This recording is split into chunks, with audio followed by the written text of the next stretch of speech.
என்ன அவர் விரும்புறார், எதை சோதிச்சார்? இந்த 2-3 காரியங்கள் சொல்றாரு. நீதி நெறிகள், கட்டளை, ரெண்டு ஸ்டாச்சுஸ் அப்படின்னு ஆர்டினன்சஸ் அப்படின்னு சொல்லிட்டு 2-3 வார்த்தைகளுக்கு சொல்றாங்க. அப்போ அதெல்லாம் பார்த்தா ரொம்ப டைம் ஆகிடும். நான் என்ன சொல்றேன், இவங்க ஒரு பிரச்சனையை சந்திக்கிறாங்க, ஒரு கசப்பான அனுபவத்தை சந்திக்கிறாங்க, ஒரு மோசமான சூழ்நிலையை சந்திக்கிறாங்க. சந்திச்ச உடனே இவங்க செஞ்ச வேலை பேர் வச்சுட்டு அதுக்கப்புறம் அவ்வளோதான் முடிஞ்சு போச்சுன்னு டிசைட் பண்ணிட்டான். நாங்கள் சாக போகிறோன்னே டிசைட் பண்ணிட்டான். அவ்வளோதான், என் மேட்ரு முடிஞ்சு போச்சு அப்படின்னு சொல்லி அங்கே முடிவு கட்டி விடுறார்கள். நீதி ஆண்டவருடைய கட்டளை பார்த்தீங்கன்னா நீதி நெறிகள், the moral life commandment of God. வேதம் பார்த்தீங்கன்னா சில சட்டத்திட்டங்கள் வச்சிருக்குது, ஒரு மனுஷன் சரியானபடி வாழணும். நீதி நெறிகள், அந்த நீதி நெறிகள் ஆர்டினன்சஸ் அப்படின்னு நாங்கள் சொல்லப்படுது. அந்த ஆர்டினன்சஸ் அப்படின்னா ஓர் அரசினால் அல்லது அதிகார பொறுப்பில் உள்ள ஒருவரால் பிறப்பிக்கப்படும் ஆணை அல்லது சட்டம். நல்லா கவனிக்கிறீங்களா? ஒரு லா, ஒரு சட்டம் இருக்குது. நீங்கள் இதெல்லாம் பார்த்தீங்கன்னா கவர்மெண்ட்லாம் பார்த்தீங்கன்னா எல்லாம் அந்த பரலோக மாதிரி தான். சட்டம் ஒழுங்கு அப்படின்னா சட்டம் ஒன்று இருக்குது, ஒழுங்குபடுத்துறதுக்குன்னு ஒரு ஆட்கள் உட்காந்துருக்காங்க. டிராஃபிக் ரூல்ஸ் இருக்குது, அந்த டிராஃபிக்கை ரெகுலேட் பண்ணுறதுக்கு ரெட்டு எல்லோ லைட் எல்லாம் இருக்குது. அதையும் மீறி ஆள் இதெல்லாம் போட்டு கவனிக்குமா என்ன? அங்கே 2 பேரை வச்சிருக்காங்க. பார்த்த உடனே பட்டால்னு கூப்பிட்டு ஃபைன் பண்ணி அனுப்பிடுறான், இல்லை வண்டியை சீஸ் பண்ணிடுறான், ஏதோ ஒன்று செஞ்சிடறான். ஒழுங்குபடுத்துறதுன்னு ஒரு குரூப் இருக்கு. இதுதான் ஆர்டினன்சஸ். ஆண்டவர் என்ன சொல்றாரு, என்ன எதிர்பார்க்கிறாரு, அவர் என்ன அவர் சொல்ல வராரு அப்படின்னு பார்த்தீங்கன்னா, நீங்கள் ஒரு 2 விஷயத்தை, ஒரு பிரச்சனைக்கு சந்திக்கிறீங்க, ஒரு போராட்டம் சந்திக்கிறீங்க. உங்கள் பிரச்சனை ரொம்ப பெருசு தான், ரொம்ப போராட்டம் தான், ரொம்ப கஷ்டமானது தான், ஒரு கவலை நிறைஞ்சுதான். ஆனால் இந்த கவலை நிறைஞ்சதுல நீங்க என்ன செய்யக்கூடாது, நீங்க தீர்மானிக்க கூடாது. அல்லேலூயா. எல்லாம் புரியல, நான் தெரியல. நீங்க உங்க தீர்மானத்துக்குள்ள வரக்கூடாது. இன்னும் ஆங்கிலத்தில் ஜட்ஜ்மெண்ட் வேற போடுது. நீங்க ஜட்ஜி கிடையாது, நீங்க ஜட்ஜ்மெண்ட் சொல்லக்கூடாது. என் வாழ்க்கை அவ்வளவுதான், என் வாழ்க்கை முடிஞ்சு போச்சியா, எனக்கு இது கிடைக்காதியா, எனக்கு ஆகாதியான்னு சொல்லிட்டு நீங்க முடிவுக்கு வரக்கூடாது. ஆமென். அந்த ஆர்டினன்சஸ் அப்படின்னா பரலோகம் என்ன சொல்லுகிறது, ஒழுங்குபடுத்துகிற காரியங்கள். பரலோகத்தின் ஆணை, பரலோகம் என்ன வார்த்தையை சொல்லுகிறது, என்ன வார்த்தையை உங்களுக்கு அளிக்க போகிறது. டெஸ்ட் என்ன, உன் பிரச்சனையில, உன் போராட்டத்தில், ஒருவேளை ஃபைனான்ஸ் சிச்சுவேஷன், பொருளாதார பிரச்சனை, இந்த பொருளாதார பிரச்சனை உங்களுக்கு நெருக்குது, இந்த பொருளாதார பிரச்சனை வெளியே வர முடியல. இந்த பொருளாதார பிரச்சனைக்கு வெளியே முடுறதுக்கு நீங்க ஒரு பேர் கொடுத்துறீங்க, இது அப்படிதான் கிறிஸ்துவ வாழ்க்கை, இப்படிதான், இது முடிஞ்சு போச்சு, இப்படிதான் கஷ்டப்படணும். இதுக்கு நிறைய ஆதாரம் இருக்குது. நிறைய பேர் அப்படிதான் சொல்லுவாங்க. நிறைய உயர்ந்ததுக்கு நிறைய ஆதாரம் இருக்குது, அதுக்கும் இருக்கு. அப்ப உங்க முடிவு என்ன, நீங்க டிசைட் பண்ணிடுறீங்க, நீங்க தீர்மானம் போட்டுறீங்க, இப்படி தயா வாழ்க்கை இருக்கும், இப்படி தயா இப்படி இருக்கும் அப்படின்னு டிசைட் பண்றதும் ஆர்டினன்சஸ். அதுதான் என்ன சொல்லப்படுகிறது, அந்த கட்டளை, அந்த ஒழுக்க நெறிகள். அப்போ நீங்க அதை டிசைட் பண்ணக்கூடாது. அல்லேலூயா. இரண்டாவது ஜட்ஜ்மெண்ட். அந்த ஆண்டவர் சொல்றாரு, அந்த கமாண்ட்மெண்ட் 3 காரியங்களை அங்க சொல்கிறார். முதல்ல, உங்க வாழ்க்கையை இந்த பிரச்சனைக்குரியதான காரியத்துல உங்க தீர்மானத்தை எடுக்கக்கூடாது. இதுக்கு வேதம் என்ன சொல்லுகிறது, வெளிப்பாடு வச்சிருக்கிறது. வேதம் என்ன செய்ய போகிறது என்பதை நீங்கள் எடுத்துக்கொள்ள வேண்டும். இரண்டாவது காரியம், நீங்க இப்படி செஞ்சீங்கன்னா ஆண்டவர் ஜட்ஜ் பண்றாராம். ஜட்ஜ்மெண்ட். ஜட்ஜ்மெண்ட்னா இது, இந்த நடத்துறது தப்பு.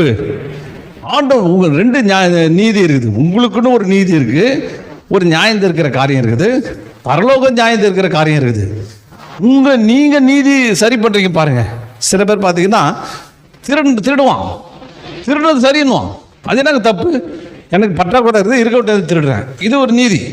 ஏன்னா அவருக்கு அவர் தான் ஜட்ஜி, அவர் தான் சரியான ஆளு, அவருக்கு அவர். அது நம்ம சில பேர் இன்னும் சொல்லுவாங்க, நான் ஒருத்தர்கிட்ட திருடி 10 பேருக்கு கொடுத்துட்றேன் அப்படின்னு சொல்ல வேண்டியது. ஏன்னா அவர் ஜட்ஜி, அவர் வாழ்க்கைக்கு நீதிபதி அவர் தான். அவர் நீதிபதி சொல்லிட்டாரு, அதன்படி அவர் நடக்கிறார். ஆனால் வேதம் சொல்லுது, இந்த ஜட்ஜ்மெண்ட் கொடுக்கறதெல்லாம் பரலோகம். அல்லேலூயா. எத்தனை பேர் புரிஞ்சது? ஆமென். நீதி நியாயம் இருக்கிற விஷயம் பரலோகத்துக்கு ஒரு காரியம். அப்போ பரலோகம் என்ன சொல்லுதுன்னு முதல்ல பார்க்கணும். ரெண்டாவது, பரலோகத்துடைய சத்தத்துக்கு, கமாண்ட்மெண்ட், பரலோகத்துடைய வாய்ஸ்க்கு நம்ம செவி கொடுக்கலாக இருக்க வேண்டும். ஆமென். அப்ப எதுக்கு இங்க கொண்டு வந்தான்னா, புள்ள என் பேச்சை கேட்குதா கேட்கலையா அப்படி சொல்லி தெரிஞ்சுக்கிறதுக்காக ஆண்டவர் கொண்டு வந்தார். ஆமென். இந்த சூழ்நிலைய நீ டீல் பண்ற, நீ சந்திக்கிற. சில பேர் எல்லாரும் தத்துவம் ஞானிங்க. நம்ம அது இந்திய தேசத்தில் பார்த்தீங்கன்னா எல்லாம் தத்துவம், ஆளுகால ஃபிலாசபியா போட்டு சொல்லுவாங்க, பயங்கர ஃபிலாசபி சொல்லுவாங்க. ஒருத்தர் சொன்னார் ஒரு ஃபிலாசபி. என்ன ஃபிலாசபினா, நீதி நெறிகள் குறித்து, அதாவது சரியா தப்பா, இங்க அது சொல்லப்படுது. முதல்ல சரி தப்பு, பாவம் இல்லை, தப்பு இல்லை. இந்த விஷயத்தை ஒரு கிறிஸ்தவனா தானே செய்வான். வேற எது தப்புன்னு சொல்லுதோ அதை தப்புன்னு சொல்லணும். அல்லேலூயா. வேற எது சரின்னு சொல்லுதோ அதை சரின்னு சொல்லணும். வேதம் எது ஒழுக்கம் சொல்லுதோ அதை ஒழுக்கம்னு சொல்லணும். வேதம் எது ஒழுக்கம் இல்லைன்னையோ ஒழுக்கம் சொல்லணும். அதுதாங்க கிறிஸ்துவோட அடிப்படை. அதுபடி நீங்கள் நடந்தீங்கன்னா ஒன்றும் பிரச்சனை நடக்காதுன்னு ஆண்டவங்க சொல்லுகிறார். இப்போ இவர் என்ன சொல்கிறாரு, அவர் நல்லா தண்ணி அடிப்பார், சிகரெட் குடிப்பார், எல்லாம் செய்வார். அவர்கிட்ட கேட்டால் இப்படி செய்கிற தப்பு இல்லையாண்ணா. அவருக்கு என்ன தப்பு? ஏன் சரீரத்துக்கு தானே நான் தப்பு பண்ணுறேன், ஏன் சரீரத்தை தானே நான் பாழ்படுத்துகிறேன். இது என்னுடைய சரீரம், இதுக்கு எப்படி ஒன்றா பாழ்படுத்துவேன். மற்றவங்களுக்கு யாரும் நான் தீங்கு செய்யலையே, மற்றவங்களுக்கு யாரையும் துன்பப்படுத்தலையே. நான் மாட்ட நைட் ஆனால் தண்ணி அடிச்சுட்டு அப்படியே படுத்துருவேன். காலையில் எழுந்து போவேன், நான் மற்றவங்க யாருக்கும் எந்த தீங்கும் சரியிருங்க. இது சரியா? அல்லேலூயா. உங்கள் பொண்டாட்டியை கேட்டால் தான் தெரியும். ஏன்பா நீ தண்ணி அடிச்சுட்டு தூக்கிடுற, உன் மனைவியோட பிரச்சனை என்ன, அந்த மனைவியோட போராட்டம் என்ன, அது எத்தனை விஷயங்களை சந்திக்குது, அந்த பிள்ளைங்களுடைய பிரச்சனை என்ன, எது என்ன, நீ எதையுமே தெரிஞ்சுக்காம இப்படி ஒரு பிலாசி வச்சுன்னா சரி உங்கள் மனைவி செஞ்சா நீ ஒத்துக்கியோ? அல்லேலூயா. எப்பா நீ ஒரு பக்கம் காட்டி நான் ஒரு பக்கம் காட்டிக்கிறேன், நானும் அந்த பக்கம் படுத்துடுறேன், நீ இந்த பக்கம் படுத்துரு, மேட்ரு முடிச்சிடும். நாங்கள் எப்படி முடியும்? அவருக்கு அப்படியே சரி. இவங்க பையன் இருக்கான்னு வச்சுங்க, அவன் பையன் போயிட்டு நல்லா கஞ்சா அடிச்சுட்டு எங்கேயா படுத்து விழுந்து கிடந்தான்னா, இவர் போயிட்டு மகனே உன் சரீரத்துக்கு தான் நீ தப்பு செய்கிற, நீ உன் சரீரத்துக்கு தான் பிரச்சனை பண்ணுற, அது உன் உடம்புக்கு தான் தீங்கு பண்ணுற, நீ என்ன வேணா செய் மகனே அப்படின்ட்டு சொல்லுவியா? சுயனா இருந்தார் சொன்னா நீ ஒரு அப்பனா இருப்பியா? அல்லேலூயா. நல்லா கேட்டுடுறீங்க. அல்லேலூயா. ஒழுக்க நெறிகள் 3 காரியங்கள். ஒழுக்க நெறிகள், அந்த ஆர்டினன்சஸ், தேவனுடைய தீர்ப்பு காரியங்கள் எல்லாத்தையும் 3த்தையும் அவர் வைக்கிறார். அப்போ நீ உன் இஷ்டப்படி நியாயம் தீர்க்கிறது, உன் இஷ்டப்படி ஒரு தீர்மானத்துக்குள்ள வருது, உன் இஷ்டப்படி ஒரு இதுக்குள்ள வந்தினா எப்படி முடியும்? ஆனா தேவன் என்ன சொல்றாரு? இந்த பிரச்சனைக்கான தீர்வை பரலோக தீர்த்து வைக்கும்பா. ஆமென். பரலோகம் ஒரு சொல்யூஷன் வச்சிருக்குது, உன் மண்டைக்கு ஏறல. உனக்கு எல்லாம் அறிவு தெரிஞ்ச மாதிரி நினச்சிக்கிற, எல்லாம் ஞானி ஆயிடுறீங்க, அறிவாளி ஆயிடுறீங்க. வேதம் சொல்லுது ஒருத்தன் தன் பார்வைக்கு ஞானியா இருக்கிறான்னா அவன் முட்டாள்னு போட்டுருது, அறிவாளியா இருக்காத. அப்ப தேவனுடைய காரியத்துக்கு டெஸ்ட் பண்றாரு, அதை தான் டெஸ்ட் பண்றாரு. உன் அறிவின் படி நடக்கிறியா, பரலோக அறிவுக்குள்ள வரியா, இல்ல உன் தீர்மானத்துக்குள்ளையா, பரலோகம் எதை தீர்மானிக்குதோ அந்த இடத்துக்கு வரியா, அதை தான் டெஸ்ட் பண்றாரு. உடனே சோதிக்கிற ஃபர்ஸ்ட் டெஸ்ட் ஃபெயிலியர். அல்லேலூயா. இஸ்ரவேல் ஜனங்க பார்த்தீங்கன்னா ஒரே டெஸ்ட் தான், பேப்பர், ஒரே பேப்பர் தான். அந்த பேப்பர் என்ன? ஃபெய்த். அல்லேலூயா. மார்ச் எழுதுறான், ஃபெயிலு. சரி எப்படியாவது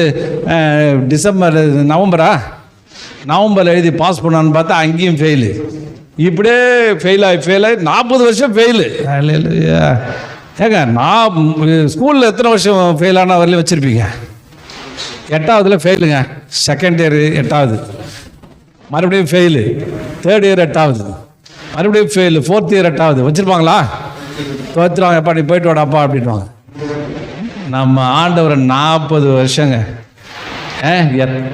எத்தனை வாட்டி ஃபெயிலியர் இருந்தாலும் 40 வாட்டி ட்ரை பண்ணி பார்த்துட்டு சொல்லிட்டாரு, இவர்கள் பரீட்சைக்கு நிற்காத ஆள், சோதிக்கிறதுக்கு லாய்க்கில்லாத ஆள் அப்படின்னு சொல்லி முடி கொட்டி துரத்தி விட்டார்.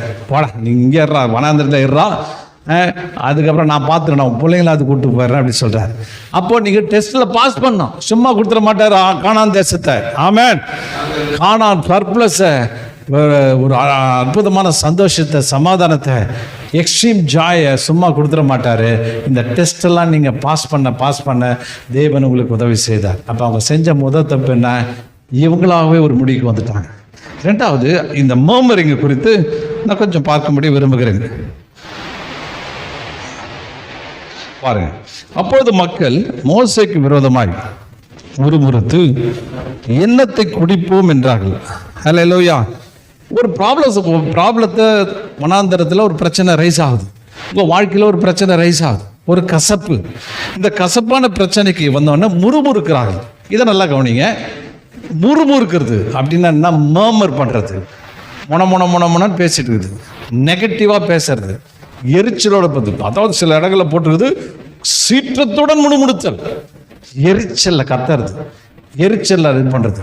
நிறைய பேர் பார்த்தா எரிச்சலாகவே இருப்பாங்க, என்னடா இது அப்படின்னு இருப்பாங்க. முறுமுறுக்கிற ஒரு காரியத்தை தேவன் வெறுக்கிறார். அங்கதான் திட்டுற, நீ முறுமுறுக்கிறன்னா அப்போ இருதயத்துக்கு அடியில் என்ன இருக்குது? என்னை குறித்து, ஆண்டவரை குறித்து சரியான நோக்கம் இல்லை உனக்கு. இவர் நல்லவர், எனக்கு நல்லது செய்வாரு, எனக்கு உதவி செய்வாரு, என் வாழ்க்கையை மாற்றுவாரு, அற்புதத்தை கொடுத்துவாரு அப்படின்ற சரியான ஒரு அறிவு, தேவனை குறித்த அறிவு இல்லை தேவனை குறித்த ஒரு உயர்ந்த எண்ணம் அவங்களுக்கு இல்லை. அங்கே தான் டெஸ்ட் பண்ணுறாரு. அப்போ என்னை குறித்து உனக்கு சரியான எண்ணம் இல்லைல்ல, இந்த இப்படி என்னை பற்றி யோசிக்கிறல்ல, இப்போ தானே பார்த்த அற்புதம், கடல்லேருந்து அவ்வளோ பேரை சாகடிச்சு கடலுக்கு அடியில் எவனா நடப்பானா, உன்னை நடக்க வச்சு கூப்பிட்டு வந்தேன் இல்லையா? இப்போ என்ன சொல்கிற? அவ்வளோதான் முறுமுறுக்கிற, மொனத்துட்டு இருக்கிற அப்படி என்ன அவர் சொல்கிறார். புருஷன் மனைவிகளை ரொம்ப நடக்கும். புருஷன் அப்படியே வருவார், டயர்டு, ரொம்ப டயர்டாக இருக்குமா அப்படின்னு.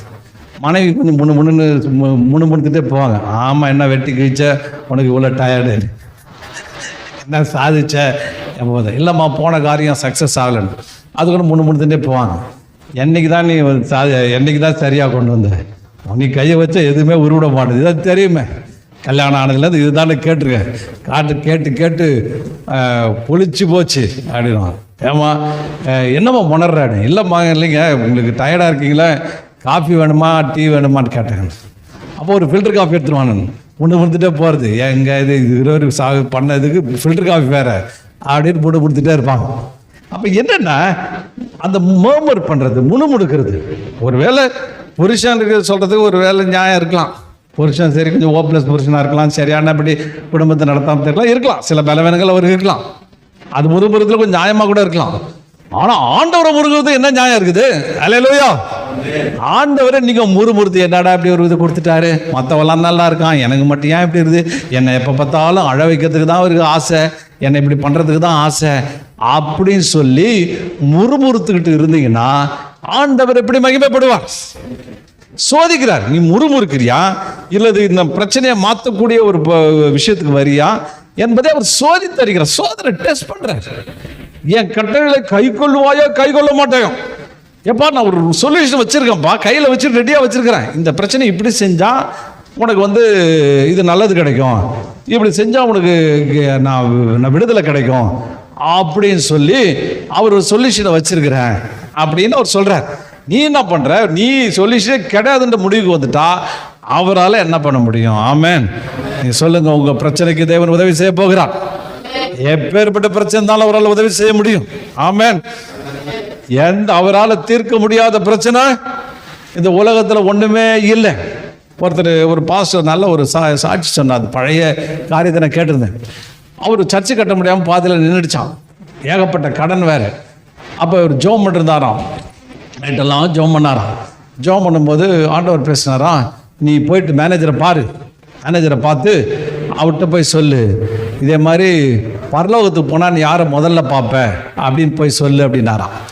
உடனே அவர் என்ன பண்ணாராம், சரி சொல்லிட்டு என்னடா இது இப்படி சொல்லிட்டார், சரி போவோன்னு சொல்லிட்டு அங்கே போனாராம். போனாக்க அவன் விடமாட்டேன்ட்டான், உள்ளே விடமாட்டேன்ட்டான், என்னென்னோ விடமாட்டேன்ட்டான். அப்புறம் கடைசியில் மேனேஜரை பார்த்து உள்ளே போயிட்டு, நீ இப்படி கேட்டாக்க எடுத்தோன்னே பரலோகத்துக்கு போனால் யாரை பார்ப்பேன்னு முதல்ல கேட்டாக்க என்ன நினைப்பாங்க, என்ன இது சம்மந்தம் இல்லாத கேள்வி இங்கே வந்து கேட்குற, இப்படி பண்ணுறிய அப்படின்னு சொல்லிட்டு திட்டுவாங்களே, நம்ம இப்படி கேட்டால் சரியாகாது அப்படின்னு சொல்லிட்டு அவர் ஆல்டர் பண்ணுறார். ஆல்டர் பண்ணிட்டு என்ன சொல்கிறாரு, நீங்கள் ரட்சிக்கப்பட்டீங்களான்னு கேட்டாராம். உடனே அந்த பேங்க் ஆஃபீஸருக்கு கோவம் வந்துச்சான் சீஃப் மேனேஜருக்கு. யோ, பணத்தை கட்டுறதுக்கு வக்கில் லட்சிக்கப்பட்டு சீட்டப்பட்டியான்னு சொல்லிட்டு பியூனை கூட்டு முதல்ல இந்த காலை பிடிச்சி கழுத்தை பிடிச்சி வெளியே தள்ளு அப்படின்னாராம். உடனே இவர் ஆண்டவர்கிட்ட அழுகுறான், ஆண்டவரே நீங்கள் தானே பார்க்க சொன்னீங்க, ஜெபம் பண்ணும்போது நீங்கள் தானே சொன்னீங்க, இப்படி சொல்கிறானே, ஏன் நான் என்ன சொன்னேன் நீ என்ன கேட்குற அப்படின்னு. அவன் கை இழுத்துட்டு போய் கதவாட்டை கொண்டு போயிட்டானா, கதவை விட்டு எட்டு போயிட்டு வெளியே போங்கன்னு தள்ளுறானா. தள்ளும்போது சொன்னாராம், உள்ளே இருந்து கதவாட்டை விட்டு மேனேஜர் சார் நீங்கள் பரலோகத்துக்கு போனீங்கன்னா யாரை முதல்ல பார்ப்பீங்கன்னு கேட்டாராம். கேட்டவுடனே அந்த மேனேஜருக்கு ரொம்ப ஷாக் ஆகிடுச்சான். ஷாக் ஆகிடுச்சிட்டு திடீர்னு பார்த்தா கதறி அழ ஆரம்பிச்சிட்டாராம். அப்படியே தேம்பி கீழே விழுந்துட்டாராம் கார்பெட்டில். என்னடா இது, இந்த வார்த்தை சொன்னதுக்கு இப்படி அழுகுறானா, இது என்ன இப்படி இருக்குதுன்னு சொல்லிட்டு நேராக கிட்ட போனாராம். போயிட்டு அந்த மேனேஜரை கொஞ்சம் லைட்டாக இப்போ என்னங்க ஆச்சு அப்படின்னு. என்ன ஆச்சு? ஐயா உங்களுக்கு யார் இதை சொன்னான்? இல்லை ஏசு தான் நான் சொல்ல சொன்னார்.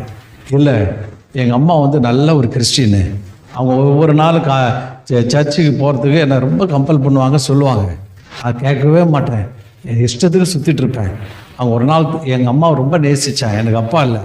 ஒரு நாள் மறிக்கும் போது சொன்னாங்க, டேய் பரலோகத்துக்கு போனால் யாரடா முதல்ல பார்ப்பேன் அப்படி சொல்லி செத்து போயிட்டாங்க.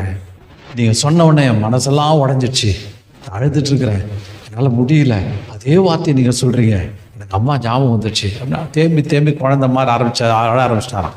அவருக்கு இயேசுவை பற்றி சொல்லி, இயேசு உங்கள் வாழ்க்கையில் சந்திப்பான்னு சொல்லி அவங்கயே அவருக்கு ரட்சிப்பை போதிச்சோடனே அவர் இயேசுவை ஏற்றுக்கொண்டாராம். அல்லேலூயா. ஏற்றுக்கொண்டு பிற்பாடு அவர் அவர் சர்ச்சில் மெம்பர் ஆனார். அவர் சொன்னாராம், இந்த லோன் எல்லாத்தையும் நானே பே பண்ணிடுறேன், இது எல்லாத்தையும் கொடுத்துட்றேன், உன் பிரச்சனைக்கு நான் சொல்யூஷன் கொடுத்துட்றேன்னு சொல்லிட்டு அவர் அதை முடித்தாராம். நல்லா கவனிங்க, வெயிட் பண்ணுங்க.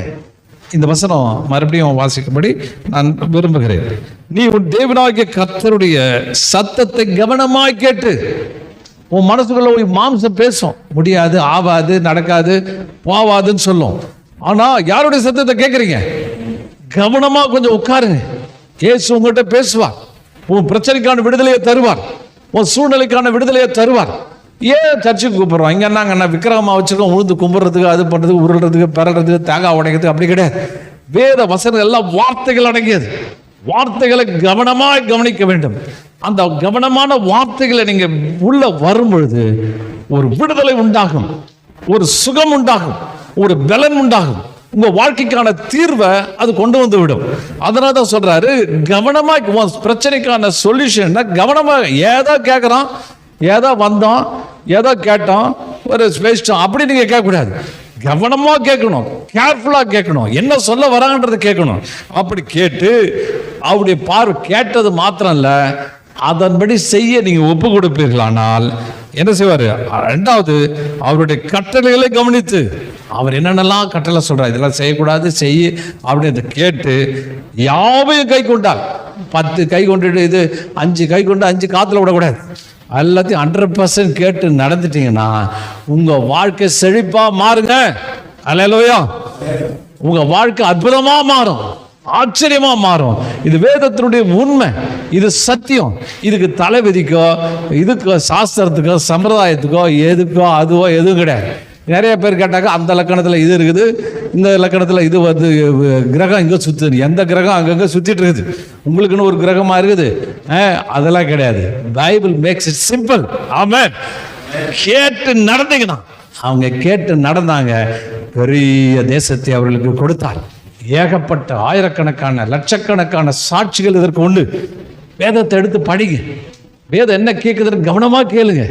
அதில் சொல்ல கட்டளைகளை செய்யக்கூடாதுன்னா செய்யக்கூடாதுங்க, செய்யுங்கன்னு போனோம். ஒரு முறை ஒரு ஒரு அமைச்சர், வேறு சொல்ல விரும்பல, அவங்கள தெரியும், அவங்க கொஞ்சம் பிரச்சனையில் மாட்டிட்டாங்க. லஞ்சம் வாங்கினதுனால பெரிய கேஸ் ஆகிப்போச்சு, பெரிய பிரச்சனை ஆகிப்போச்சு. அப்போது ஜோசியக்காரங்களாம் என்ன சொல்கிறாங்க? நேரம் சரியில்லை, உங்களுக்கு நேரம் சரியில்லை, நேரம் சரியில்லைனால தான் இப்படிப்பட்ட பிரச்சனையில் மாட்டிக்கிட்டீங்க அப்படின்னு சொல்கிறாங்க. ஆனால் நான் என்ன சொல்கிறேன்? வேதம் என்ன சொல்றது? உத்தமமாய் நடக்கிறவன் பத்திரமாய் நடக்கிறான். அல்லேலூயா. நீ உத்தமமா நடந்தா, லஞ்சம் கஞ்சம் வாங்காம சரியான பாதையில் நடந்தா ஏன் உனக்கு பிரச்சனை வருது? அதுதான் கட்டளை காத்து நடக்குது. சரியான இதில் போனாக்க நேரம் சரியில்லை கிடையாது. நீ ஏதோ செஞ்ச தப்புக்கான தண்டனை ஒரு இடத்துல கிடைக்குது. நீ என்ன சொல்ற? நேரம் சரியில்லைன்ற இல்லை. வேதம் அப்படி சொல்லவே இல்லை. வேதம் டீச் பண்ணுது, அதில் கட்டளை கவனமா முதல்ல கேளு, ரெண்டாவது அப்படியே செஞ்சுனா வியாதி கீதி எதுவுமே வர பண்ணாத இருப்பேன், உனக்கு ஒரு நல்ல வாழ்க்கையை கொடுப்பேன், ஒரு சிறப்பான எதிர்காலத்தை உனக்கு கட்டமைத்து தருவேன், அற்புதமான வாழ்வை நீ பெற்றுக்கொள்வாய், ஆச்சரியமான நன்மைகளால் உன்னை முடிசூட்டுவேன் என்றாங்க வாக்குத்தத்தம் பண்ணுகிறார். சிறுவேலுக்கு சொன்னாரு, கூட்டு வந்துட்டாரு, செக் பண்றாரு, பாரு நீ 3 விஷயத்துல தவறிட்டதுனால உனக்கு கிடைக்கல. இன்னொன்று முறுமுறுக்கிற வார்த்தை எபிரேய பதம் என்ன சொல்லுதுன்னா, மட்டுப்படுத்தி பேசுதல், கொஞ்சம் டவுன் பண்ணி பேசுறது. யாரா இவர் எங்க, நீ வந்து இந்த பிரச்சனைக்கு தீர்வு இல்லை, அவ்வளோதான், ஆண்டவன் இப்படி விட்டுட்டாருன்னா என்ன சொல்ல வர? இவருக்கு அவ்வளோதான், அவருக்கு செய்யறதுக்கு சக்தி போதாது, அவருக்கு பலன் பத்தாது, அவருக்கு திறமை பத்தாது, அவருக்கு அறிவு பத்தாது, அவருக்கு அந்த அளவுக்கு இதெல்லாம் கிடையாது அப்படின்னு சொல்ல வர. மோசே அப்படிதான் சொன்னான். ஆண்டவரே எவ்வளவு காடை கேட்டானுங்க, எவ்வளவு காடுங்க கொடுப்பீங்க? முடியுமா? இந்த ஜனத்துக்கு காடை கொடுக்க முடியுமா? 20 லட்சம் பேருக்கு காடை கொடுக்கணும் முடியுமான்னு அவர் சொல்லிட்டாரு. என்னுடைய கை குறுகவில்லையோ, என்னப்பா என்ன டெஸ்ட் பண்ற, என்னால முடியாதுன்னு என்ன நீ சொல்ற? இவர் அவங்கள டெஸ்ட் பண்ணா இவனுக்கு அவருக்கு டெஸ்ட் வச்சிடறாங்க. அல்லேலூயா. அவர் கொண்டாந்து நிரப்பிட்டார். சாப்பிட்டு சாவுங்கடான்னு சொல்லி அவங்க கொண்டாந்து அங்கே நிரப்பி விட்டுட்டார். அப்போ தேவனுடைய கை குறுகவில்லை, அவர் வல்லமையும் மகத்துவம் உள்ளவர். அதை தான் சொன்னானுங்க, பாட்டு பண்ணானுங்க. துதிக்கிறதுனா முடிஞ்சிருச்சு இல்லை மேட்ரு. துதிக்கிறத அப்படியே கேட்டு அதன்படி ரியலைஸ் பண்ணி இருதயத்தின் ஆழத்தில் கொண்டு போய் அதை அப்படியே தரிசிப்பது, அதை சரண்டர் பண்ணுவது. அவங்க அந்த இடத்துல விட்டுட்டாங்க. அப்புறம் மறுபடியும் ஆண்டவர் அதுக்கான தீர்வை மோசே மாத்திரம்தான் சரியானதை கேட்டான். கர்த்தரை நோக்கி கூப்பிட்டான். ஆண்டவரே நீங்க பேச கூப்பிடுறது என்ன? ஆண்டவரே யூ ஸ்பீக் லார்ட், நீங்க பேசுங்க, எனக்கு சொல்லுங்க, இந்த பிரச்சனைக்கான தீர்வை சொல்லுங்க, இந்த விஷயத்துக்கான காரியத்தை சொல்லுங்க அப்படின்னு சொல்லி கேட்கும்போது ஆண்டவர் அங்கே பெரிய விடுதலையை கொண்டு வருகிறார். பாருங்க, அதுவும் இன்னொன்று பார்த்தீங்கன்னா, கசப்பு உங்க வாழ்க்கையில் பலவிதமான கசப்புகள் வரும். பாருங்க, யாத்ரா 1:14 வேலையாகிலும் வயல் செய்ய இல்லாத வேலையாலும் அவர்கள் வாழ்க்கையை கசப்பாக்கணும். சில பேரில் பார்த்தீங்கன்னா வேலை ரொம்ப கசப்பாக இருக்கும். கசப்புனா கசப்பு. நேற்று கூட ஒரு ஹோட்டலில் சாப்பிட போனோம். என் மக தான் கேட்டு வந்து சொன்னான். அவர்கிட்ட ஒரே வெறுப்பான். என்ன இந்த ஹோட்டலுக்கு வந்துட்டேன், பயங்கர வேலை இருக்குது, என்னால் தாங்க முடியல, குழப்பமாக இருக்குது, வெறுப்பாக இருக்குது, எரிச்சலாக இருக்குது அப்படின்னு. அப்போ கசப்பு. சில பேர் வேலையில் ரொம்ப கசப்பு இருக்கும். ரொம்ப டைட்டான ஒர்க்கு, சமாளிக்க முடியாத வேலை கசப்பு இருக்கலாம். ஆண்டவர் அந்த கசப்பை மாற்றுவார். பாருங்க, இன்னொன்று பார்த்தீங்கன்னா, அந்த மக்கள் தெய்வங்களை வணங்க போக முடியும். இன்று உங்கள் தேவனாகிய கர்த்தரை விட்டு விலகுற இருதயமுள்ள ஆணாகிலும் பெண்ணாகிலும் உங்கள் இல்லாதபடி விஷத்தையும் கசப்பையும் விளைவிக்கிற எந்த ஒரு வேர் உங்களை இல்லாமல் இருக்க பாருங்கள். அதுக்கப்புறம் பார்த்தீங்கன்னா, ஆகையால் நான் என் வாயை அடைக்காமல் வேதனையின் பேசி என் ஆத்துமா கசப்பினால் அங்கலாய்ப்பேன். கசப்பு வியாதி பாருங்க, என்னங்க ஒரே கசப்பாக இருக்குது, சாப்பிடவே முடியல, அனுபவிக்க முடியல. ஒரு மனுஷனுக்குள்ள கசப்பு இருந்தால் இந்த வாழ்க்கையில் எல்லாமே வெறுப்பாக இருக்கும். என்னங்க நான் வாழ்ந்தேன் அப்படின்றது எதுவும் சரியில்லைங்க. மனைவி செல்ல, மகன் செல்ல, அப்பா செல்ல, அம்மா செல்ல, ஃப்ரெண்டு செல்ல, அவன் செல்ல, இவன் செல்ல அப்படின்னு சொல்லி சலிப்பில் கசப்பான ஒரு வாழ்க்கை வாழ்ந்துட்டு இருக்கிறார். ஆண்டவர் அதை மாற்றுவார். பாருங்க, இன்னும் பார்த்தீங்கன்னா, மறைவுகளில் உத்தன் மேல் எய்வதற்காக கசப்பான வார்த்தையுடைய அம்புகளை நாணேற்றுகிறார்கள். கசப்பான வார்த்தை அம்பு மாதிரி ரெடி பண்ணி வச்சுக்கிறான். ஒரே குத்திடுறான். குத்திட்டா கசப்பு. அந்த ஒரு வார்த்தை உங்கள் வாழ்க்கையை கசப்பாக்கிடுது. உங்களை கேவலப்படுத்தின அந்த வார்த்தைகள், உங்களை வாழ்க்கையை நிர்மூலமாக்கின அந்த வார்த்தைகள் வாழ்க்கையை கசப்பாக்கிட்டு இருக்குது. அடித்து அவங்க இது பண்ணுறாங்க. இன்னும் பார்த்தீங்கன்னா, கசப்பு, இருதயத்தின் கசப்பு இருதயத்துக்கே தெரியும். நம்ம இருதயம் கசப்பாக இருக்குது. இருதய கசப்புனா என்ன அர்த்தம்? உங்களுக்கு சந்தோஷம், சமாதானம் எல்லாம் கசப்பாக இருக்கும். வாழ்க்கையே கசப்பாக இருக்கும். எதுவுமே பிடிக்காது, சலிப்பு தான் இருக்கும். அதெல்லாம் தேவன் மாற்றுவார். சில பேர் பார்த்தீங்கன்னா 3:14 ரோமன் 3 அவர்கள் வாய் சபிக்கிறதுனாலும் கசப்பினாலும் நிறைந்திருக்கிறது. வாயை திறந்தா கசப்பு தான், ஒரே முறுமுறுப்பு, கசப்பு கசப்பு கசப்பு. ஆண்டவர் வாழ்க்கை இனிதாய் மாற்றுவார். ஆமென். ஆண்டவர் பாருங்க, ஒரு மரத்தை கொண்டு வந்து போட செஞ்ச அவருடைய வார்த்தையை கவனமாக கேட்டினா உன் கசப்பை மாற்றுறதுக்கான சரியான வழியை அவர் வச்சிருக்கிறார். சரியான காரியத்தை வைத்திருக்கிறார். முதல்ல கவனமாக கேளுங்க, அவர் உங்களுக்கான அற்புதத்தை செய்வார். ஒழுக்க நெறிகளை கடைபிடிங்க, அவர் நியமங்களை கடைபிடியுங்கள். கடைபிடிக்கும் பொழுது ஒரு பெரிய எதிர்காலம் உங்களுக்கு காத்திருக்கிறது. ஒரு அற்புதமான வளமான வாழ்வு உங்களுடைய வாழ்க்கையிலே காத்திருக்கிறது. ஆச்சரியமான நன்மைகள், அற்புதங்கள் உங்கள் வாழ்க்கையில செய்து உங்களுடைய அற்புதங்களை காணப்படுகிற தேவன் உங்களோடு கூட வருவாராக. ஆமென்.